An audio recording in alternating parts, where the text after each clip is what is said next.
ஷைத்தானுடைய பெரிய சூழ்ச்சி என்ன?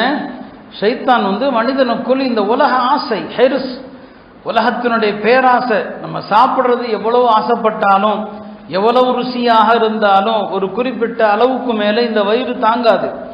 ஆனாலும் கூட மனிதனுக்கு செல்வத்தின் மீதான பேராசை, அந்த பேராசையை ஷைத்தான் ஏற்படுத்தி கொண்டிருப்பான். மனிதன் அதற்காக எந்த வழியில நாம சம்பாதிக்கிறோம், இது நல்லதா கெட்டதா, அதை பற்றியெல்லாம் ஷைத்தான் யோசிப்பதற்கான அவகாசமே அளிப்பது கிடையாது.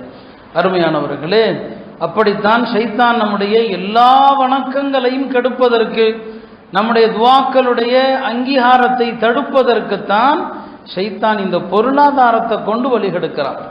ஏன்னா அது சரியில்லாமல் போயிடுச்சுன்னு சொன்னால் நம்முடைய வணக்கங்கள் ஏற்கப்படாது, நம்முடைய துவாக்கள் அங்கீகரிக்கப்படாது.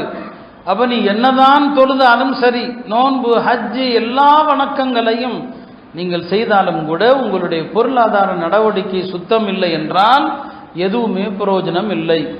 அந்த வகையில் ஷைத்தான் நம்முடைய ஆசைகளை இந்த உலக மோகத்தின் மீது காட்டுகிறான்.